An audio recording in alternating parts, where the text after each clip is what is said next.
Hi there BookTube, it's Janet and here I am with my reading week. I keep calling these videos my reading week in the hope that I'd actually be able to do them weekly and have something decent to talk about, but they tend to be once a fortnight that I'm doing them because I'm not the world's fastest reader, but here we go. So as you know, I'm doing Shelf Slam 2017 with Brittany from Under the Radar Books and Eleanor from Eleanor Reads Books. And so January's theme was to read books that had been hyped. So I was halfway through one book in January. So I did actually finish it in February, although it doesn't meet, unfortunately. It's 40 pages short of this month's task, which is to read books of 400 pages or more. So, no. Yeah, so it would have done for both months, but unfortunately it didn't. So this is A Place Called Winter by Patrick Gale. This was a 5-star read for me. I absolutely loved it. It was completely different to what I expected. It's set in the early 20th century and it's all about two brothers who are... The oldest brother is obviously supposed to inherit the family fortune, and they are gentlemen, so they are men of independent means. The second brother, he's sort of liberated in a way because he's not got the responsibility of inheritance, so he goes off to be a vet and he's just a really nice chap. And the older brother, Harry Kane, lives the life of a gentleman.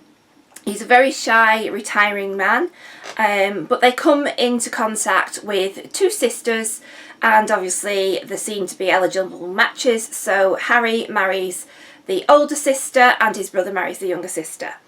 Everything seems to be going quite well until you start to realise that Harry is not what he seems. He's actually a gay man, and his affair with another man gets discovered, and the family of his wife just decide that he basically needs to get out of the way and leave his wife and child behind.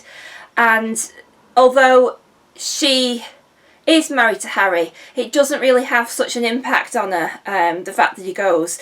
She doesn't know the real reason for why he's going, but she's always admitted to Harry that she never really loved him because she was always in love with someone else.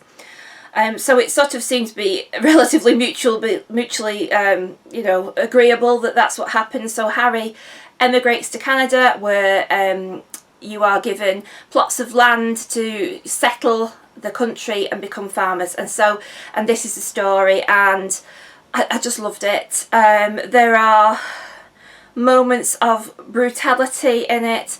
There are moments of desperate hope and hardship, and you're just so willing for it all to turn out well in the end. And I really did get invested in the story, really did get invested in the characters. Absolutely loved it. Can't tell you how glad I am that I did actually finally get around to reading it. It certainly has lived up to its hype for me. So that was A Place Called Winter. So that is the end of my January reads. I did read 9 out of my 12 books for January.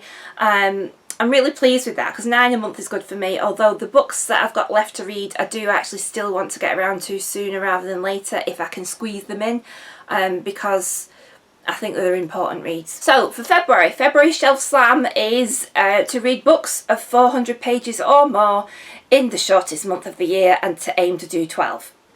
So the first one I read is My Lady Jane, The Not Entirely True Story, and this is a collaboration between 3 authors, Cynthia Hand, Brodie Ashton and Jodie Meadows, and I believe these are all very well known YA authors, but I've never read anything by them before.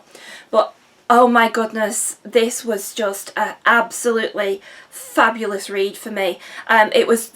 I think it was a case of the right book at the right time. It's very loose historical fiction, and it all centres around the English Queen, Lady Jane Grey, who, if you don't know, was actually Queen for 9 days in between the death of Edward and Mary Tudor. And it follows that story, but it does veer off, and what I did like about it is that the authors very cleverly used the conflict in England at the time between the Protestants and Catholic religions without getting into religion, because what you have is Veritas, which would have been the Catholics, and Ethians, which would have been the Protestants the New Way. Now Ethians have the ability to change into animals. So Jane is married off to Gifford Dudley, who's the son of basically the power behind the throne. It's the scheming Lord Dudley who's trying to get his own way. So basically he wants to get Jane on the throne, and through his son he can control England. And so basically Jane meets her new husband at the altar. It's done at night time, because he's only in human form at night and he's a horse during the day, and Jane doesn't know he turns into a horse until she marries him.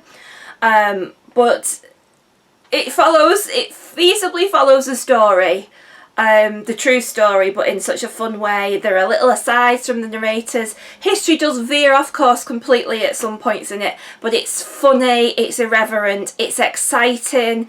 It's just an absolute romp. So I think if you just want something for these dark winter days to bring a smile to your face, it's a rapid page turner, I recommend this one. And I'll just read you from the back. So it says, "Dearest Jane, sorry I made you marry a horse. Your father-in-law is trying to kill me, send help." And that's the letter that King Edward sends to Jane, who happens to be his best friend. And this comes in at 414 pages, so it's just over the 400 mark, but it meets one of my objectives for this month. So the next book I'm now reading, I haven't finished yet, but I'm on halfway point of, and that's Gemena by J. Kristoff and Amy Kaufman, and this is the second book in the Lumine files. And the first book I really did enjoy, but not until I got to about a third of the way through. I found it a bit slow and a bit ploddy. Once I got past the third waypoint, I really start to love it. But this one has me gripped from page one. I'm absolutely absorbed in it. It is a whopping 659 pages, but I've read half of it in a day. And I can't wait to get back to it. It's similar to the first book in that all the story is interconnected, but it follows two different main characters, and it's just gripping. And if you've not read this series before, the books are really uniquely written. They're written in like a dossier form, so you will get sort of transcripts of conversations, you will get pages where there is illustrations, you'll get pages of just text. So it's brilliant. Absolutely love it. Apparently the third and final instalment of the series is out later on this year. It's going to be proving a bit difficult because of our shelf slam criteria of not buying any books, but I do have a birthday towards the end of the year and Christmas, so it doesn't exclude anybody else buying me a book. So yeah, so I'm all ready to go to carry on with that and keep going with the rest of this month's task. I've even got my I Like Big Books and I Cannot Lie bookmark ready to go, all in preparation. So I'll let you know how I'm getting along. So that's where I'm up to so far. Let me know what you've been reading and what you think, and I will see you all soon. Keep reading. Bye!